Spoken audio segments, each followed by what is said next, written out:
Welcome back to the channel, everyone. So for today's project, we are going to replace a horrible fluorescent light in a closet here. And let's just take a peek at what we've got going on.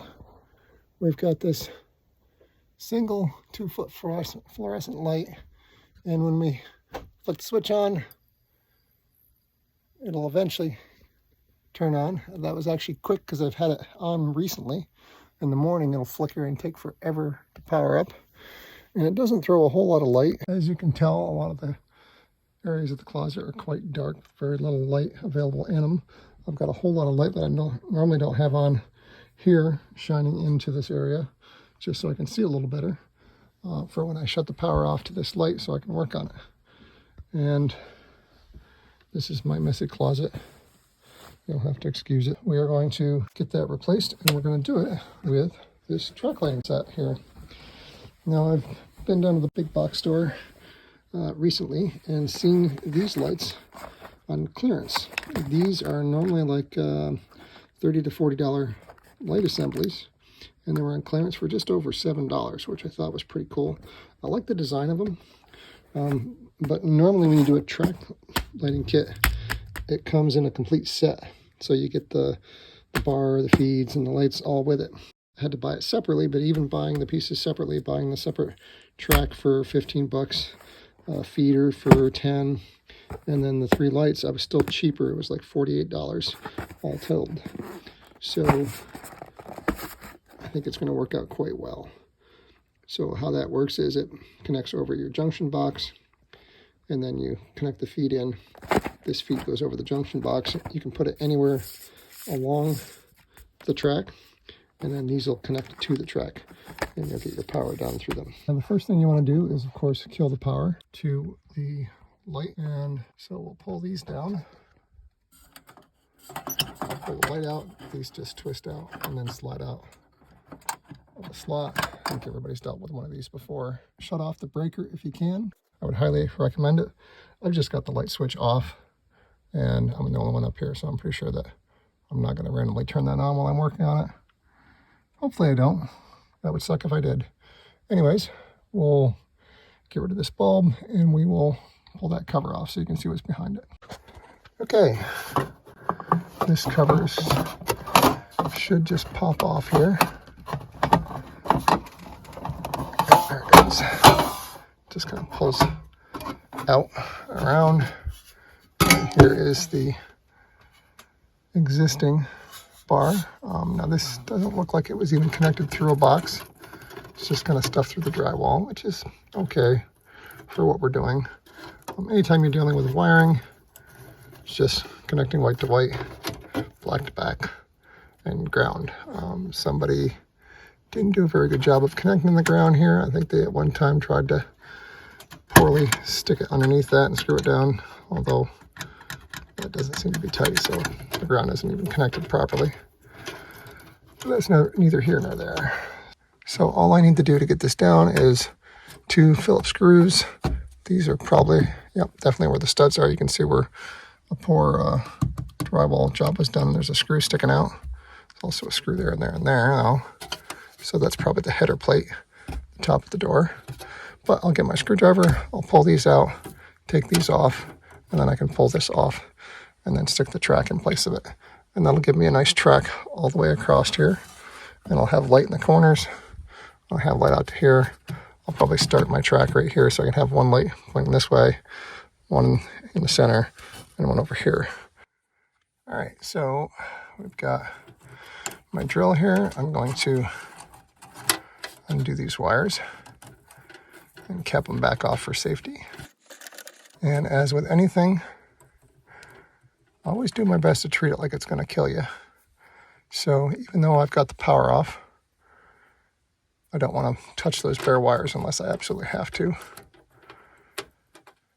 And before I have to, I will even test it with my tester to make sure there's no power there. There we go. I got those pulled off. And sorry for the wobbly camera, but it's just me, one hand on the drill and one hand on the camera. And that screw's definitely not long enough to hold that light Looks like it barely went in through the drywall. There's one. There's two. Okay, that is off. And I'm gonna need both hands to pull this out of here. So we're gonna stop that for a second. There we go. We got that pulled off.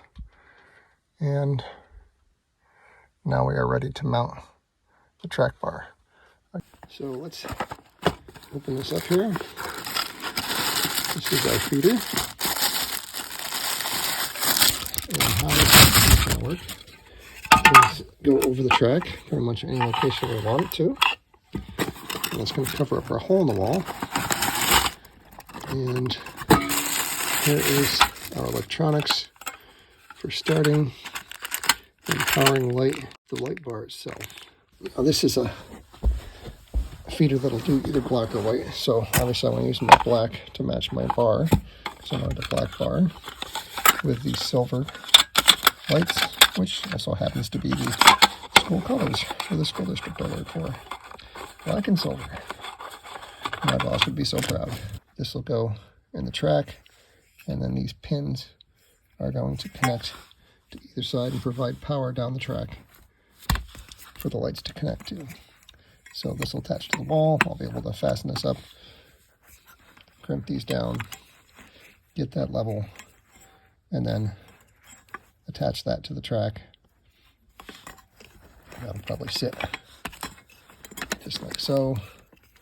Bar goes in, connects right there. Let me zoom out a little bit here.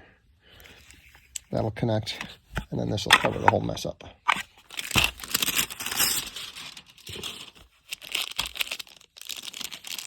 There is some toggle bolts, both for the drywall or a self-drilling drywall anchor.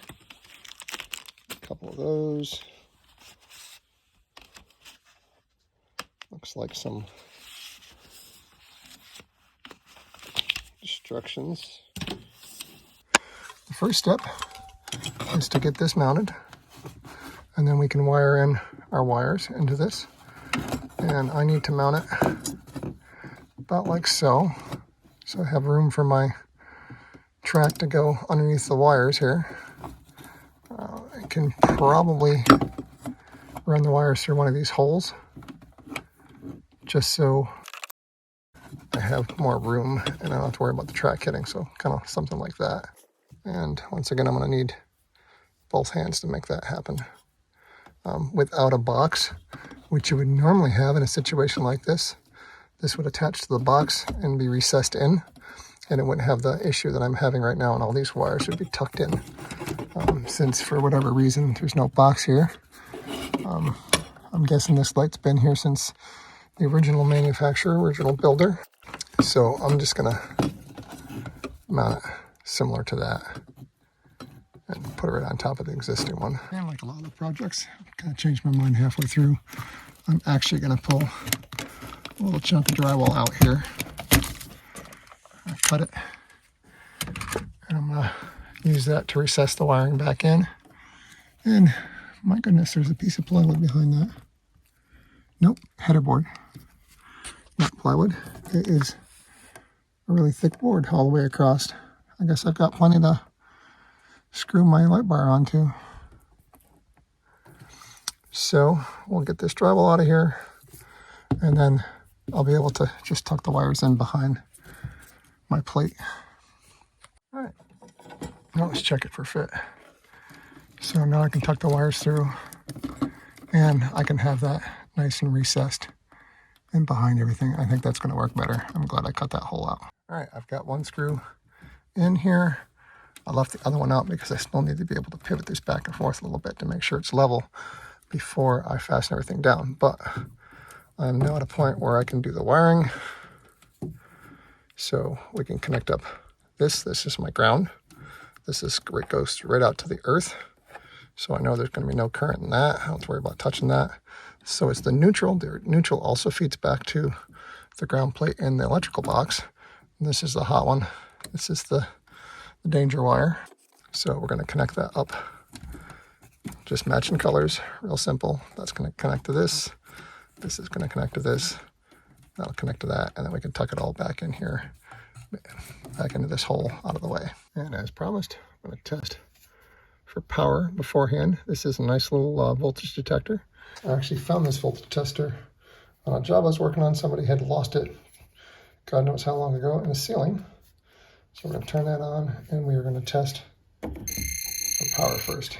It's important to test your tester first to make sure it's working and not end up testing a wire that actually is hot, but the tester doesn't show it because the battery's dead, or it's not turned on properly, or it's not functioning properly. Another tip for you is that on these plugs, the little one is your hot line, and the wider one, which also has the T in it, is your neutral line. And you can see that it's definitely working. I can hold it to my power here. Definitely have no power. I'm going to need to shorten my lines here. I've got more than I need to. Probably going to bring it right back to where the other one is. We'll take off our wire nut and then use my wire strippers. I'm going to cut off the extra I don't need first, which is about that much.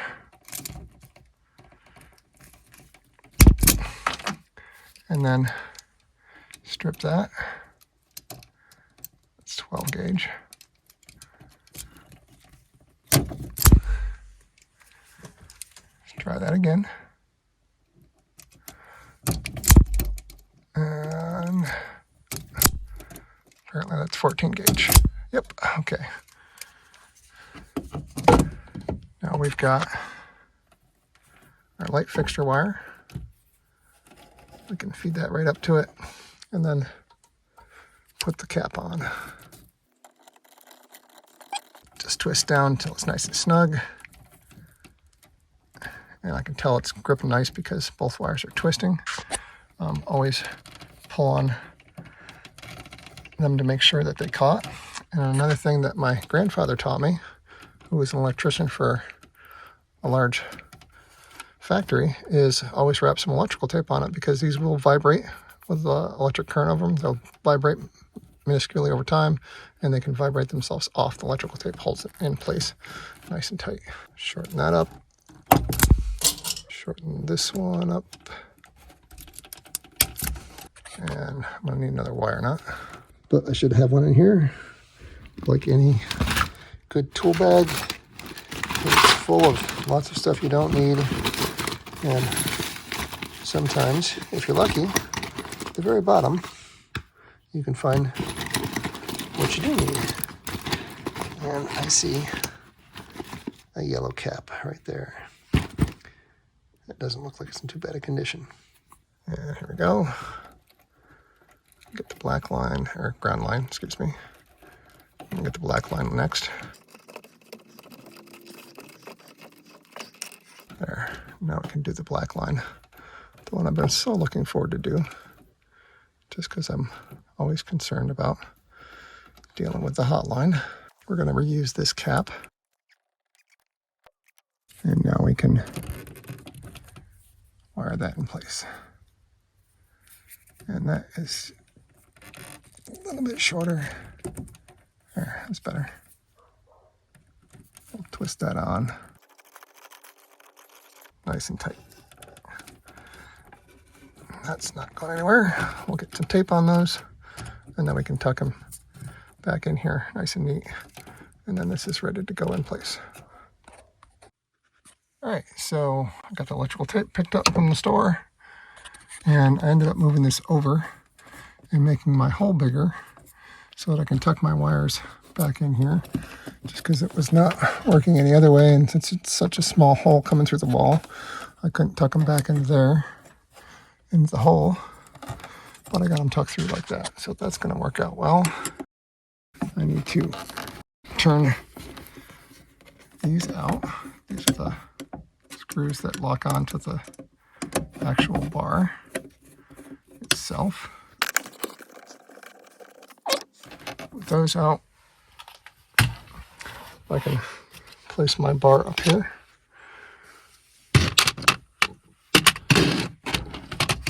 And that's going to fit in just like this. And I can tighten those down on it.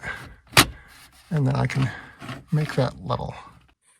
All right, we've got this level, got that level, and I've got one screw in my bar, and I can finish up the level on my bar, and it actually looks pretty good. And that does not have a board behind it, but it's in the right spot. So I'm going to have to pull this down and put a drywall anchor there, so I have something to fasten to. Now these drywall anchors are kind of neat the way they're set up. They actually have a Phillips head in the side of them, and this is a drill, so you can put it right in the drywall and then use your drill to drill and set it at the same time.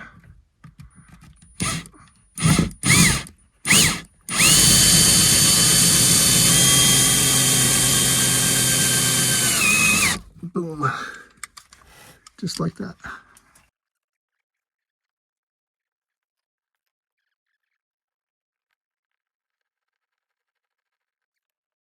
So that light bar is now on there nice and tight.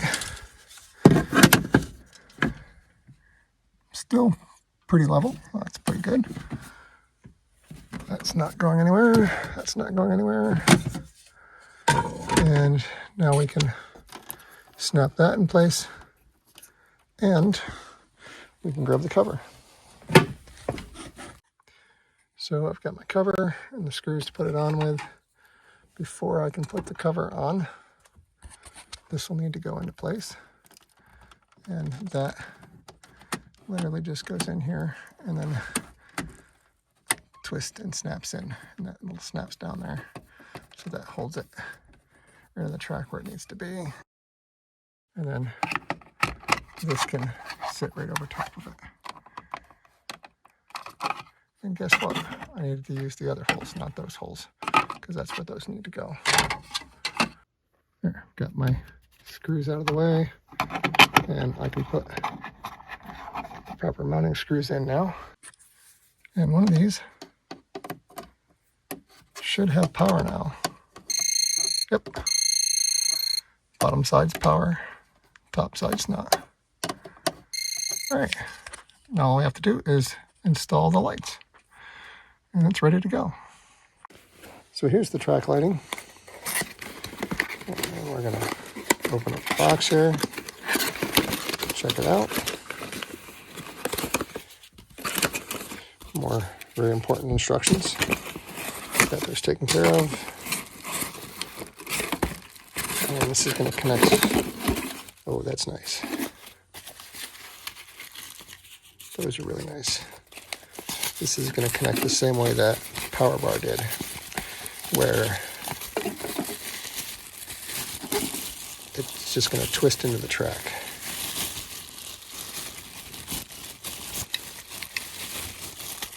Oh, I really like the way those look.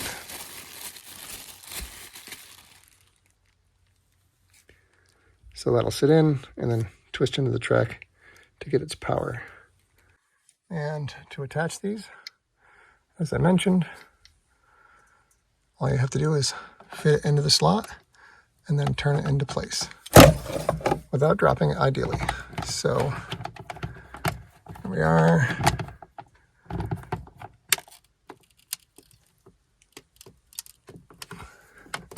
There. I'll twist it into place, and then I can adjust this however I want it to fit. There it is. We actually have a working light now. And these other lights are having a similar issue. And what this actually is the locking tab. So the way it should work is it'll go in and then twist into place, and that tabs lock it from coming back out. And I think just on that first one, it just didn't catch like it should have. Although we're still not quite in where it should be. So I'm gonna slide all of these in from the side just so they fit in properly. Perfect. Test for power. Here we go. all turn on nice and quick like they should. And we can screw this cap back in place. It literally just presses into the end of the slot, and then the screw holds it from falling out. There's not much to that. So that'll be quick and easy. And I can adjust these wherever I need them to be, or rotate side to side. And for the big reveal, there we go. Lots of light. I can adjust my beams wherever I need to. I actually took the end one and I adjusted it so it's pointing at the ceiling, so I'll get some reflective light and actually get more light over in the corner, better than it used to be. Still not quite where I want it, but I think when I redo the closet this summer, when I remove this shelf that really doesn't serve any purpose, and that'll allow me to get some better light here because I'm getting shading from that. But for right now, I really like how that turned out.